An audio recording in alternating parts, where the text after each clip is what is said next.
Livro dos Juízes, capítulo 9, a partir do versículo de número 7.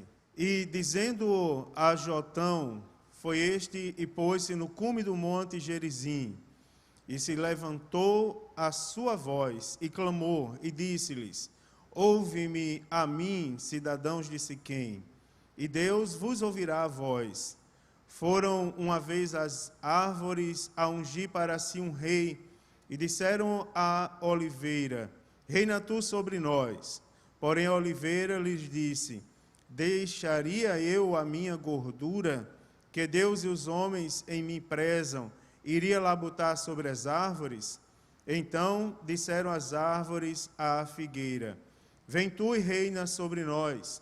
Porém a figueira lhes disse, deixaria eu a minha doçura, e o meu bom fruto iria labutar sobre as árvores? Então disseram as árvores à videira, vem tu e reina sobre nós.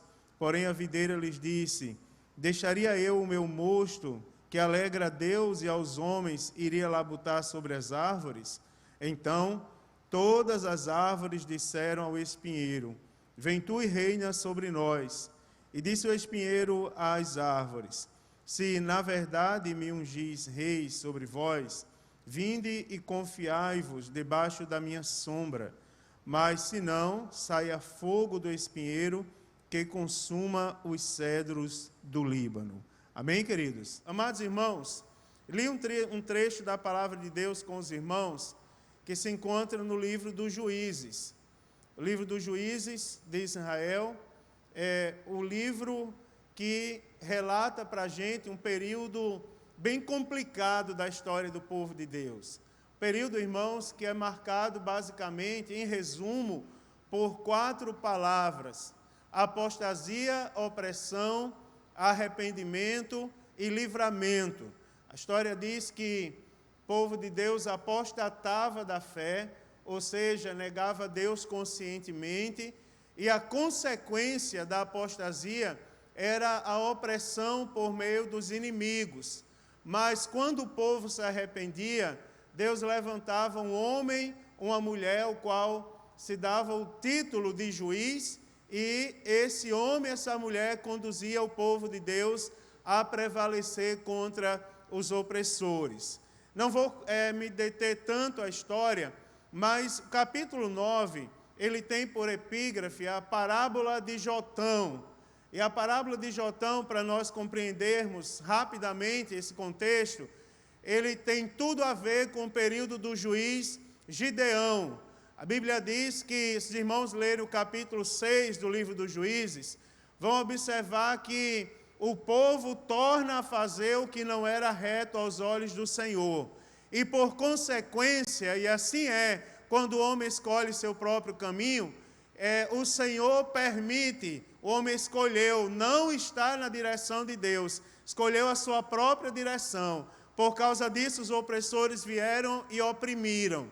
Capítulo 6 do livro dos Juízes relata que essa opressão era tão forte, tão terrível, que os midianitas, os amalequitas, vinham como praga de gafanhotos. E ali a Bíblia diz que não se podia contar de tantos, tantos camelos, tantos homens, e levavam todo o mantimento de Israel, toda a ovelha, todo o gado, tudo era consumido por eles. E foi um período de grande aflição por causa da desobediência do povo de Deus.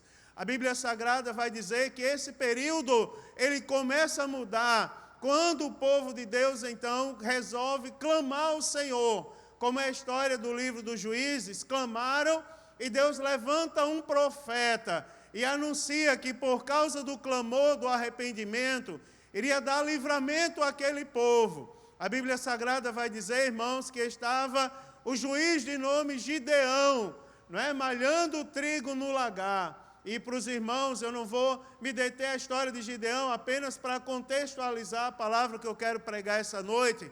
A Bíblia vai dizer, irmãos, que Gideão malhava o trigo no lagar. E os irmãos sabem que trigo não se malha no lagar. Lagar é lugar de pisar uva, é lugar de tratar o fruto da vide. Mas o desespero era tão grande por causa dos opressores, que Gideão ele tirava a palha do trigo no lagar, escondido, para os opressores não levarem o trigo embora, como era de costume deles de tempos em tempos. A Bíblia diz que Deus agora envia um dos seus anjos, que aparece a Gideão e diz: Gideão, o Senhor é contigo.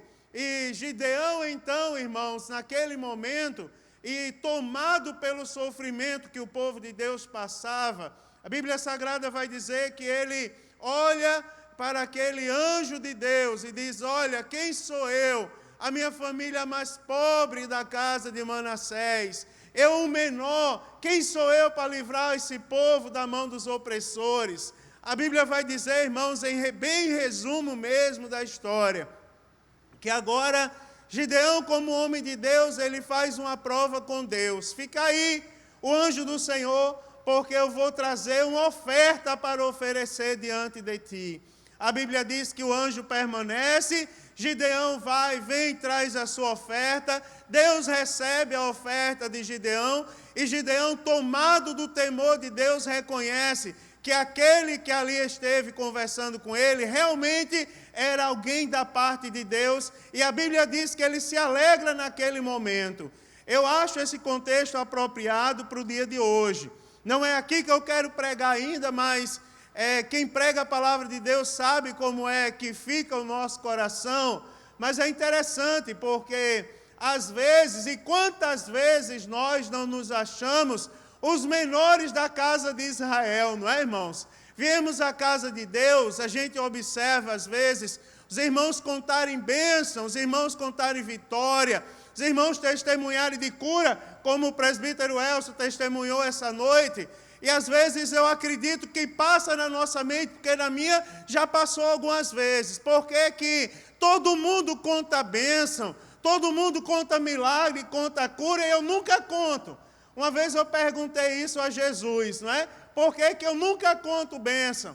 Mas, irmãos, acreditem, quando nós colocamos em nosso coração o propósito de sairmos da nossa casa em direção à casa de Deus, a gente pode estar bem fraquinho na presença do Senhor, mas uma coisa eu lhe digo por experiência própria: Deus está trabalhando ao nosso favor, irmão.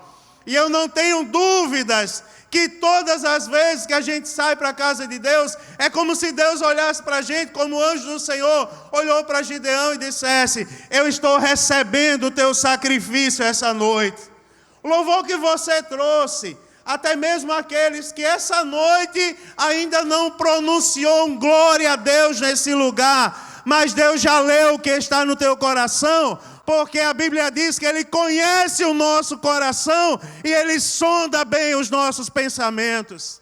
Deus sabe como você chegou. Eu quero lhe dar uma notícia boa: as águas já estão se movendo neste lugar ao teu favor. Aleluia, glória a Deus. A Bíblia diz, queridos, que Gideão vai lá. Agora Deus dá uma ordem para ele: Gideão, preste atenção. Agora que você já sabe que Deus é com você, e olhe para mim, que eu vou ser objetivo. Deus já sabe que você já sabe que Deus é com você essa noite. Agora tem um detalhe, Gideão. Vai lá na casa do teu pai, Joás, porque lá tem um altar que está levantado a um Deus estranho, que não é o Senhor dos exércitos, que não é o Deus que pode todas as coisas. E em volta daquele altar tem como uma floresta, com vários ídolos, a Aserá e a outros demais ali. Agora tem o seguinte: vai lá e destrói tudo, porque você já tomou conhecimento neste dia que o único Deus que pode todas as coisas é o Deus que criou o céu e a terra e o que está aqui essa noite. Agora tem que tirar as coisas que não agradam a Deus. Vai na casa do teu pai e tira tudo. A Bíblia agora, Deus, Ele já provou para Gideão que estava com ele. Agora a Bíblia Sagrada diz que Deus coloca Gideão à prova. Você já sabe que é Deus? Você já reconheceu que é Deus? Agora chegou a hora de você agir, de você começar a tomar uma posição. É como se Deus estivesse lembrando para Gideão assim: espera aí, porque tem um dia que a gente Deus começa a instruir a gente, a dizer como é que você volta a ser participante da bênção de Deus. É assim, irmãos, quando a pessoa declina, não é? Quando a pessoa declina na fé por algum motivo. Como o caso de Gideão, estava triste porque estava sendo oprimida a sua casa. Você imagina, plantava os amalequitas, vinha com os moabitas e levava tudo. Você imagina como estava o coração daquele homem, cadê Deus? Agora Gideão precisava aprender a adorar Deus novamente. Como é, Gideão? Que você se torna participante da bênção outra vez. É bonito, irmão, pense no homem que admira os crentes daqui. Eu sempre gostei, sabe, de ouvir palavras assim na igreja, o círculo de oração. Eu lembro um pouco mais jovem lá em Natal, né, o pastor Santana, quando pegava o microfone, o Jairo tinha que correr para o microfonezinho que ficava do lado dele, não era assim? E eu estava lá, pequeno, no meio da igreja. Meu Deus, quanto tempo não faz? Não faz muito. Mas eu era ainda um adolescentezinho naquela época. Ele corria para o microfone, o pastor dizia, cantem comigo. Não é? Começava a cantar o hino 442. Quando citava o círculo de oração, achava muito bonita. Aquelas irmãs com todo o respeito. Quando eu ficava na porta, mais ou menos na porta da igreja, olhando na vidraça, como era bonito os crentes caminhando para a casa de Deus. Agora tem um detalhe, irmãos, não adianta só achar bonito, não adianta só admirar, tem que ser um participante. E eu vou lhe dizer uma coisa, Deus nos trouxe aqui essa noite, não foi para ser admiradores somente não, foi para ser participante. E eu quero dizer para você, queira ou não queira, você vai ser um participante da bênção de Deus essa noite. Queira ou não queira, algo começa a brotar novamente no coração de alguém aqui, que há algum tempo não estava brotando. Porque começa a ressurgir, Deus começa a ensinar. Vai lá, Gideão, vamos começar de novo. Vai lá na casa do teu pai, tem Deus estranho lá, tira Baal daquele lugar. Na casa do teu pai não há lugar para Baal. Na casa do teu pai há lugar para o Deus verdadeiro. Tira o altar, coloca lá o boi lá, oferece de sacrifício, porque Deus é quem vai dar livramento. A Bíblia diz, irmão, o negócio é tão tremendo, que até o nome de Gideão mudam agora. Que Gideão destrói o altar a Baal. A Bíblia diz que o povo se enfurece contra ele, mas o seu pai Joás se levanta e diz, espera aí, se vocês estão com raiva, clame a Baal, porque se ele tem poder, ele vai tomar satisfação com Gideão agora. Gideão agora passa a ser conhecido como Jerubaal, porque destruiu os altares de Baal. A história segue. Gideão agora é usado por Deus, coloca a prova novamente. Porque, irmãos, quando a gente está na direção de Deus, começa a nascer temor no nosso coração outra vez. É interessante, domingo passado, quando eu fui fazer a oração, aquela oração depois da leitura da palavra, que a gente lê os pedidos de oração dos irmãos na igreja, aí tinha lá uma carteira de trabalho. Aí eu levantei aquela carteira de trabalho, eu disse, está aqui, irmãos, ó, muita gente não acredita mais nisso. Mas eu acredito ainda que Deus ainda abre porta de emprego. E esse rapaz aqui, eu não sabia quem era, tinha um bilhetinho lá na carteira de trabalho. De lá dizia assim, pastor, amanhã eu vou procurar emprego. Aí trouxe a carteira para o senhor orar. Eu digo, está aqui, irmão. Ele veio ao melhor lugar que ele poderia vir. Antes de procurar emprego, ele veio pedir a bênção de Deus. Aí ergui a carteira de trabalho. Vamos orar, meu irmão. E nós oramos. No outro dia, quando eu saí de manhã cedo, depois da oração das 4 horas da manhã, aí tinha lá, eu fui olhar se tinha correspondência, tinha um bilhete já dentro da caixa do correio. Pastor, olha, porque agora eu estou indo lá procurar um emprego. Na terça-feira eu voltei na caixa de correio, estava lá o papel. Lá no papel dizia, valeu a pena ter trazido a carteira de trabalho, valeu a pena ter levado a carteira de trabalho. Porque quando eu cheguei lá na empresa, que entreguei meu currículo, nem olharam para o meu currículo. Disseram, me dá a carteira de trabalho, porque só tem uma vaga. E Deus, a moça era crente, disse, Deus falou comigo e disse, a primeira pessoa que entrar com a carteira de trabalho é um servo meu. E é para você receber a carteira e assinar a carteira dele. Está empregado para a glória de Deus. Se você não entendeu a mensagem, é isso que eu quero lhe dizer. Fazia tempo que você não acreditava, vai voltar a acreditar essa noite. O Deus dessa igreja ainda abre porta de emprego, ainda cura, ainda batiza no Espírito Santo, ainda muda gente de lugar, ainda converte gente e dá vitória ao seu povo. Deus está aqui, meu irmão, neste lugar essa noite. Vai lá, dá-se um temor no coração. Será que eu estou preparado? Deus está te preparando esta noite. Você não entendeu ainda? Entenda. Porque a Bíblia diz que Gideão volta lá: Senhor, não me tenha por filho de Belial. Está aí, o Senhor já provou, já destruiu os altares de Baal. Mas o Senhor vai me dar vitória mesmo? Teve aquela prova, irmão, da lã, do velo de lã e do campo. Se o Senhor é comigo, manda ali orvalho para a lã e secura para o campo. Agora, no outro dia, Gideão vai lá e enche um copo com a água que saiu da lã. Agora ele diz: Senhor, entenda o meu coração, faz o contrário, para mostrar que o Senhor é comigo. Ó, irmão, você pode aí no seu lugar fazer uma prova com Deus agora. Você que veio essa noite, volte a crer. Aleluia! Volta a crer essa noite, começa a dizer: Senhor, você é comigo, me dá uma resposta. Deus é vivo, meu irmão, e Ele está aqui para responder essa noite. A Bíblia diz: Deus responde Gideão, Gideão vai lá, 32 mil não precisa. Porque com Deus, irmão, você e Deus é como um exército poderoso. Volte a confiar. Eu vou profetizar para você agora. Vou profetizar de olhos abertos. Nenhum mal chegará a ti, nem praga nenhuma à tua tenda, porque Deus é contigo. Ele te trouxe essa noite para isso. Deus é contigo. Vai lá, meu irmão. Não precisa. Tem que ter uma multidão, tem que ter R$1 milhão. Não, meu irmão. Tem que ter Deus na nossa vida. E Deus está aqui essa noite. Ele é maior do que os milhões de reais desse mundo todo.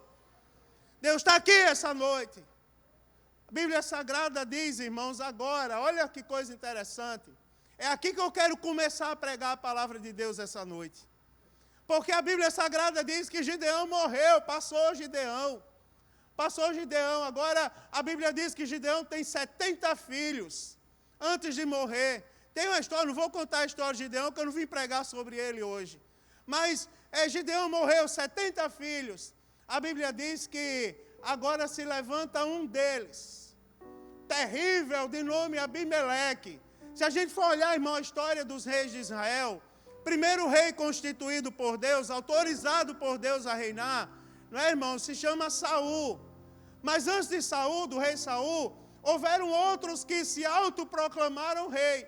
Por exemplo, Abimeleque. A Bíblia diz que Abimeleque vai lá e se auto-intitula rei. E a Bíblia diz, irmão, lá em Siquém, que o povo aclamou Abimeleque como rei. Ora, se houve aclamação, então ele reinou por algum período. A Bíblia diz que Abimeleque era tão terrível que ele vai lá e mata em cima de uma pedra seus 69 irmãos. Sanguinário, terrível.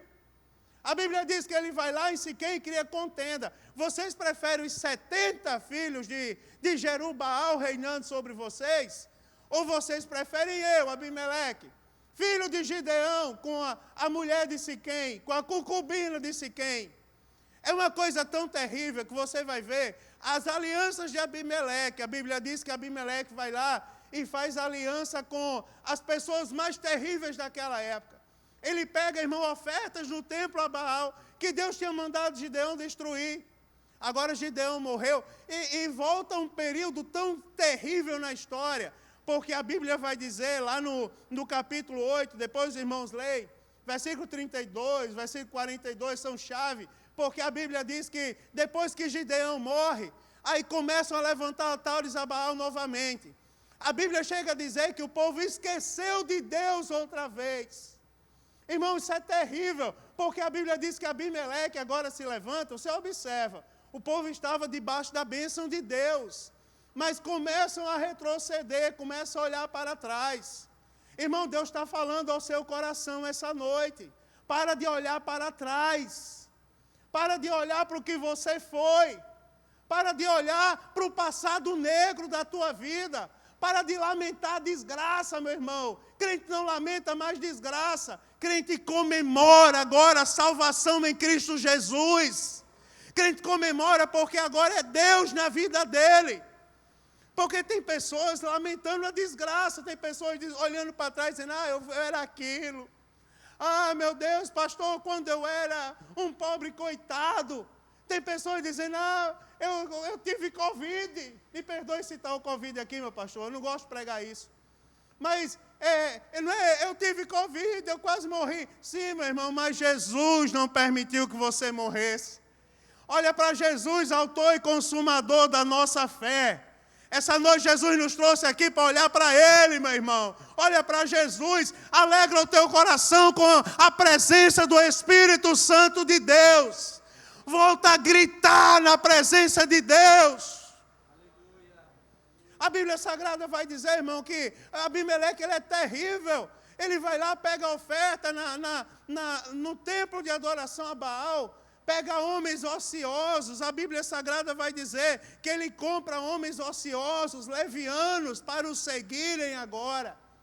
Mas só que a Bíblia diz, queridos, que quando ele estava para ser coroado, ele conseguiu matar ali quase todos os filhos do seu pai, menos um. Jotão fugiu, o mais novo deles. E a Bíblia diz que quando ele estava para ser coroado, Jotão sobe ao Monte Gerizim, e ele começa a proferir essa parábola. Ele começa a olhar para o povo, de frente àquele altar natural que era o Monte Gerizim, olhar para aquele vale onde estava o povo para coroar o seu irmão corrupto. E ele começa a proferir algumas verdades para a meditação daquele povo. São as verdades que eu li essa noite. A Bíblia Sagrada diz que foram lá as árvores e se dirigiram à oliveira. E clamaram a oliveira, vem reinar sobre nós. A Bíblia Sagrada diz que a oliveira olhou e disse assim, deixaria eu a minha gordura, que Deus e os homens me prezam, iria labutar sobre vocês? Não é, irmão? Está lá, a oliveira. Não é? Eu vou falar num termo mais popular, um pé de azeitona. Não é? Pé de azeitona. O fruto, o óleo, irmão, era nobre. Vocês imaginam os sacerdotes, para serem ungidos sacerdotes, se derramava aquele óleo na cabeça dele. O óleo que representa a própria presença do Espírito Santo de Deus. A manteiga tão cobiçada. A oliveira olha e diz assim, eu vou deixar tudo isso para ir labutar sobre vocês. Eu vou deixar, não é, as coisas tão valiosas que Deus me deu. Aí a Bíblia diz que as árvores se voltam agora e vão lá na figueira, irmãos. E olha para a figueira. Deixaria eu a doçura, a Bíblia Sagrada diz, a figueira, deixaria eu a doçura para ir labutar sobre vocês, está lá na Bíblia Sagrada, a doçura e o bom fruto, o fruto cobiçado na Palestina, uma árvore de valor, irmão, 3 árvores de valor são citadas aqui. Eles não se contentam em olhar para a oliveira, de olhar para a figueira, agora a Bíblia diz que eles olham para a videira. E diz assim, vem tu labutar sobre nós. Então a videira olha e diz assim, deixaria eu o meu mosto? E olha a importância da videira, que alegra o próprio Deus. E os homens, deixaria eu isso para labutar sobre vocês? Se irmãos olharem esse contexto aqui, nós vamos ver 3 árvores. E o quarto que não era bem uma árvore, era uma planta composta por arbustos cheios de espinho, que era o espinheiro. As 3 árvores, irmãos, tinham valor, tinham frutos de valor, tinham coisas aproveitáveis, cobiçadas, coisas que Deus usa para a glória dEle. E eu venho essa noite pegar essa palavra e aplicar na nossa vida, na minha e na sua. Sabe o que nós somos? Árvores de valor. Sabe o que nós temos dentro de nós? Nós temos preciosidades para serem empregadas e usadas na presença de Deus. É interessante, irmãos, interessantíssimo, que você já viu que um crente cheio da presença de Deus, como ele tem muito mais poder do que a mais poderosa armas que esse mundo pode fabricar. Você já viu? Uma vez, me permita abrir aqui um parênteses na palavra, eu não costumo fazer isso. Mas certa vez eu viajei, sabe? Já ainda bem jovem, adolescente, lá de Natal para pregar num congresso de mocidade, lá no Rio de Janeiro. Uma das primeiras viagens que eu fiz, por sinal. Eu lembro que naquele dia, pastor Sérgio, você sabe como é pregador, a gente se mete às vezes a bobo. Né? Às vezes a gente olha, eu não sabia nada de música. Daí eu olhava para os músicos e dizia assim, dá um Lá maior aí. Não, eu não sabia de nada. Não é para dar, eu dizia, né? Aí eu dizia, não sabia nem o que eu estava dizendo, mas eu escutava Manassés. Lembra de Manassés lá de Natal, filho da irmã Lica? Vozeirão, né? Cantava, Jesus é fogo, Jesus é poder, né? Aí Manassés sempre pedia um Lá maior. Depois eu entendi que o que ele cantava não tinha nada a ver com Lá maior. Naquele dia eu lembro que me deram a oportunidade no Templo Central para cantar no culto de missões, Malvadinho. Daí eu fui lá e disse assim, me dá um Lá maior aí, todo importante. E comecei a cantar o Desejo Missionário. Senhor, tu sabes o anelo que há em minha alma, é como fogo bem aceso em meu coração. Daí eu lembro que o irmão disse atrás de mim, rapaz desafinado. Desafinado, meu Deus do céu. Eu lembro, irmão, aquilo ali foi como as pernas de Mefibosete, sabe, que quebraram. Eu lembro que eu dei uma tristeza tão grande no coração, porque primeira vez que tinham me chamado na igreja para cantar, assim, eu estava cantando uma empolgação, como se fosse um grande músico, assim, um grande cantor, mas quebraram minhas pernas naquela noite. Eu cantei o Desejo Missionário todinho. Cantei, meu irmão. Mas terminei ali só a graça de Deus. Peguei minha Bíblia e já saí da igreja. Vou para o aeroporto. Já tinha levado a mala. Fui bem cedo. Cheguei lá, estavam os irmãos da Adonep reunidos. Me chamaram, oraram por mim. Deus usou o irmão, disse assim, ei, Mário Sérgio, eu vou te usar nesse avião para provar que eu sou contigo, diz o Senhor. Eu lembro que eu entrei no avião naquele dia, foi numa época aí, não sei se vocês lembram, que caiu um avião da Gol lá na Amazônia, morreu todo mundo. E eu subi, pastor Alessandro, fui lá viajar, quando eu entrei no avião, aí eu lembro que tinha um homem na poltrona, ali onde eu ia sentar, e eu sentei cantando o Desejo Missionário. Né? Ainda a lágrima descendo e eu cantando Desejo Missionário. Daí ele disse assim, você é crente? E no coração do crente, o que é que passa naquela hora? Ele é crente também. Eu digo, opa, vamos fazer um culto aqui. Sou, e você? Ele disse, eu sou ateu. Ah, meu Deus do céu. Eu estou incomodando o senhor. Ele disse, não, eu posso cantar. Ele disse, cante, desde que cante baixinho. Aí eu esqueci a humilhação, irmão. Esqueci que naquele dia tinham me ferido, dizendo que eu não sabia cantar. Aí eu peguei, irmão, aí eu comecei a cantar ali, eu vou cantar, vou ganhar esse homem para Jesus. Comecei a cantar, cantei o Desejo Missionário em tudo que eu sabia, cantei em português, em espanhol, em francês, em inglês, tudo que vinha na minha mente eu cantava. Eu lembro que começou uma turbulência no avião. Começou o avião a tremer, parecia que ele mergulhava no ar, uma coisa terrível. E eu lembro que teve uma hora que caiu a máscara de oxigênio. Quando caiu a máscara de oxigênio, que apagaram as luzes do avião, alguém disse, o avião vai cair, e virou no desespero dentro do avião. Aquele homem pegou no meu braço, assim, se abraçou comigo, e disse, irmão, começa a orar, irmão, no Deus verdadeiro. Aí eu me abracei com ele, comecei a dizer, Jesus, toca esse coração tem valor. Para ele, o Senhor não entra aí, ele diz que é ateu, mas eu creio que isso aí é terra fértil, é lugar onde o Senhor, teu Espírito habita. Manda alegria para o coração desse homem. Aí a turbulência foi passando, o homem chorando, aí ele olhou para mim e disse assim, sai daqui, rapaz, me solta. Não, Deus acalmou a tempestade, Deus nada. Mas eu lembro que chegamos lá no Rio de Janeiro, aeroporto Antônio Carlos Jobim, o Galeão. Lá no saguão do aeroporto, peguei minha malinha, ele pegou a dele, saiu eu e ele ali. Estou contando rápido para voltar para a palavra, para os irmãos entenderem o que eu quero dizer essa noite. Aí chegou lá no meio do saguão do aeroporto. Ele disse, ei irmão, vem cá, eu quero te apresentar a minha esposa. Quando eu olhei, lá vem duas mulheres assim, que a gente conhece que é crente, sabe? Olhando assim a certa distância. E ela chegou, quando ela chegou perto da gente, ela já veio com o dedinho assim, ó. Faz tempo que você não vê os mistérios de Deus, eu vim essa noite falar do Deus vivo para você. Porque ela chegou, olhou para mim e disse assim, antes que você diga alguma coisa. Daí olhou para o homem e disse assim, eu ainda sou Deus no céu, na terra e embaixo da terra. E como prova que eu sou Deus, eu usei esse rapaz, meu servo, no avião, com o hino que você cantava quando estava em meu caminho. O homem não era ateu, não, era desviado do caminho do Senhor.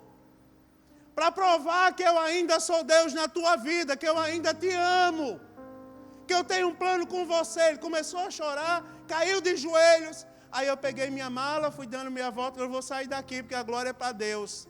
Quando eu virei para trás, a mulher disse, e você, rapaz, olha para mim. Daí eu olhei para ela. Daí ela disse assim, nunca mais abra a sua boca para dizer que não tem valor para o teu Deus. Porque eu uso quem quero, na hora que eu quero, do jeito que eu quero, no lugar que eu quero. Você pode não ter voz, você pode não saber pregar, você pode não saber falar, mas eu sou Deus na tua vida. Isso tudinho eu estou falando para dizer para você que veio essa noite ao culto. Eu não sei como você chegou, como está o teu coração, mas eu quero dizer, você tem valor para Deus. Árvore boa é você. Eu não sei se é figueira, maestro, se é oliveira, se é videira, eu não sei o que é. Eu só sei que tem um valor aí para Deus. Esse valor vai começar a florescer essa noite. A parábola de Jotão diz que ele olha e diz assim, mas espera aí. É porque é interessante, irmãos, eu vou à conclusão antes de entrar na parte ruim. É porque a Bíblia diz que eles olham, Gideão, depois que Deus usou ele para libertar das mãos dos midianitas. E depois de outra oportunidade eu prego em Gideão porque a mensagem é bonita. Você observa, tocar as buzinas e o povo sair correndo. Era como praga de gafanhoto. Mas eu vou dizer uma coisa, uma igrejona como essa, coral bonito como esse, louvando a Deus, você imagina o que não correu de coisa ruim no reino espiritual essa noite desse lugar. O que não tinha de luta espiritual que chegou aqui essa noite. Sabe, quando eu era mais jovem, o super-herói da minha época era diferente, né? O super-herói da minha época era o Pato Donald. Aí quem era, e daí do povo, de mim para trás, lembra, irmão Gregório? Do Pato Donald, que era assim, meu maestro, tinha um patinho do bem e um patinho do mal. Quem assistiu o Pato Donald, não adianta negar as origens, quem nunca assistiu? Não é? Aparecia um patinho com um tridente e um patinho com uma orelhazinha na cabeça, como se fosse um anjo.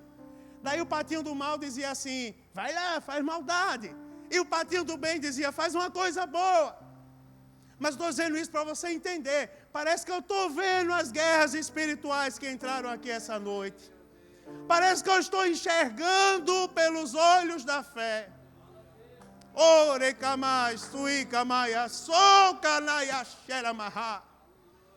Parece que eu estou observando as guerras espirituais essa noite aqui. Parece que eu estou vendo pessoas dizendo assim, eu vou agora para Jesus. E alguém dizendo, não vale a pena, fica no teu lugar. Tu não tem importância, tu não tem valor. Está repreendido todo o mal essa noite que se levante para dizer o contrário de Deus na sua vida. Você tem um valor sim, você é árvore boa. Queira ou não queira, você é árvore boa. Deus manda te dizer isso essa noite. Você é árvore boa. Volta a se alegrar na presença de Deus. Oreca mais, tuica lá mais. Volta a se alegrar na presença de Deus. Volta a sentir a glória do Espírito Santo operar na tua vida. Agora a Bíblia diz, irmão, uma coisa interessante, porque a Bíblia diz assim, ó, que depois que Gideão é usado por Deus, o povo vai lá em Gideão. Aí é para você entender o sentido da parábola. É porque a Bíblia diz que vão lá, Gideão reina sobre nós. Gideão disse assim, não fui chamado para reinar não, irmão. Fui chamado para reinar não. Você é árvore boa. Mas assim, eu quero lhe dar um conselho pastoral essa noite. Árvore boa que eu também sou. Ô meu maestro, sabe por que eu soltei meu trombone? Um dia, porque, não vou dizer, não, eu vou falar, eu comecei, eu vou ter que dizer agora. Mas eu soltei o trombone, pastor Alessandro, porque um dia alguém disse assim, bem jovem na igreja, alguém disse assim, rapaz, quem é teu pai na igreja? Quem é teu pai? Que ninguém sabe nem quem é. Tu trabalha em quê? Sabe o que eu era conhecido na igreja? Pelo menino que fazia rima na feira. Eu e meu irmão, Daniel. Fazia rima, fazia verso, pastor Joel. Perguntava o nome da pessoa e soltava ali uma... Quem sabe Deus não me dá um improviso agora, eu não digo para vocês. Aí disseram, é um menino da feira. Eu fiquei com aquilo ali. Um negócio assim que às vezes bate o coração, não é, irmãos? Daí eu peguei e soltei. Pela primeira vez o trombone, não vai tocar esse negócio não. Pronto, sou menino da feira, não tenho valor. Aí Deus fala com a gente. Para com isso, irmão. Sabe por que Deus permite essas coisas acontecerem na vida da gente? Com o tempo eu entendi. Com o tempo a gente vai ficando mais experiente, vai nascendo os cabelos brancos, a gente vai entendendo as coisas. Sabe por que Deus permite isso? É para mostrar para a gente. Aqui vai o conselho pastoral agora. Você pode... Nós somos árvores boas. Eu sei que tem muita gente aqui que reconhece isso. Pastor, que eu sou árvore boa, eu sei. Agora, o que o senhor quer me falar ao certo? Deus está preparando você, irmão. Apesar de você ser árvore boa, a glória não é para você, não. O que te trouxe aqui essa noite não foi a sua própria capacidade, não.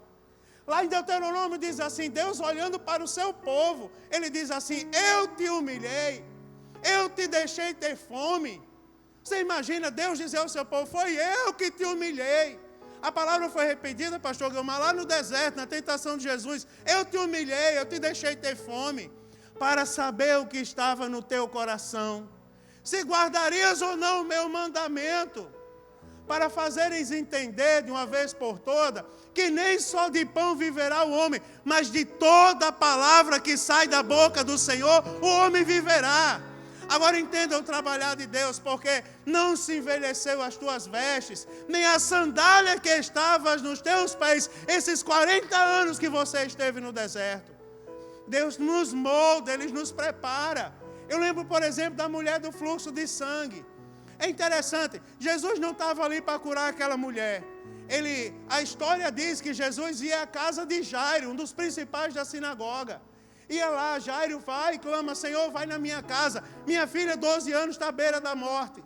Jesus vai lá à casa de Jairo, mas no caminho, uma mulher propõe no seu coração, se tão somente eu tocar na orla dos vestidos de Jesus, eu serei curada. Ela tocou, foi curada. Aí a Bíblia tem uma coisa interessante, é que ela para e diz assim, você imagina Jesus perguntando as coisas a gente. Por um tempo eu me perguntei isso, pastor Richard, porque não é para Jesus perguntar nada a gente, é para a gente perguntar a Ele, não é? O sentido normal é a gente perguntar, tirar dúvida com Ele, não Ele conosco. Quando Jesus pergunta alguma coisa, diz, confie. A gente precisa fazer alguma coisa. Ele precisa trabalhar, porque a Bíblia diz, Jesus para e diz, quem me tocou? Aí eu pensei, será que ele não sabia quem tinha tocado ele? Será que ele não sabia? Quem me tocou? Porque de mim saiu virtude.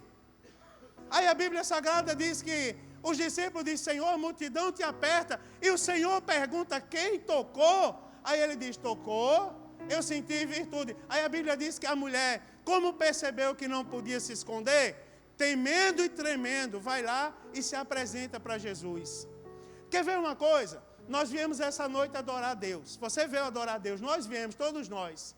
Eu vim. Eu já estou de posse da minha vitória. Porque estão com medo de pregar vitória hoje em dia, como se Deus tivesse deixado de operar milagre. Mas eu ainda sou pastor da Assembleia de Deus, ainda sou pentecostal, batizado no Espírito Santo. Ainda creio no Deus de dois. Porque aí a Bíblia Sagrada diz que a mulher foi lá. Nós viemos aqui essa noite, irmãos. Eu sei que você já recebeu a cura aí onde você está. Você já recebeu a palavra de vitória sobre você e sobre sua casa. Agora tem um detalhe. Jesus, Ele não quer que a vitória fique só aqui, não. Jesus quer que você leve com você. Eu falei no início, Ele está apenas começando. Ele está trazendo de volta, está começando a nascer no seu coração de novo. O que talvez tinha morrido. Jesus sabia que aquela mulher tinha sido curada. Mas Ele diz, vem cá, minha filha, eu preciso de intimidade com você. Jesus fala com você essa noite. Jesus está te chamando para uma intimidade outra vez. Volte a chorar na presença de Deus. Volte a sentir Deus perto de você. Volte a sentir Deus dentro da sua casa. Eu vou profetizar pela segunda vez. Não é só a sua sala que pertence a Deus, não. Você achava que era só a sala, só o quarto. Não. Em nome de Jesus, o Deus que foi lá no quarto onde você orava, ou na sala onde você orava, Ele manda te dizer essa noite, Ele também vai na cozinha, Ele também vai onde está cada ente da família. Sabe, se você não tem liberdade para estender a mão, saiba que o teu Deus está passeando na tua casa esta noite, por causa de você, porque a Bíblia diz que Deus aparece a Noé. Noé, esse povo aí tem feito mal, eu vou acabar com tudo, mas tu tem achado graça aos meus olhos.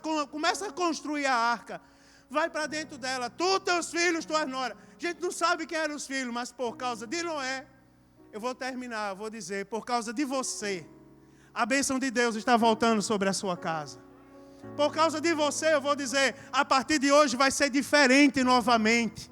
Por causa de você, a partir desta noite, você vai começar a sentir a glória de Deus outra vez sobre a sua vida. Te prepara para ter sonhos espirituais, para acordar chorando, dizendo, vontade de cantar os hinos da harpa, tudo outra vez.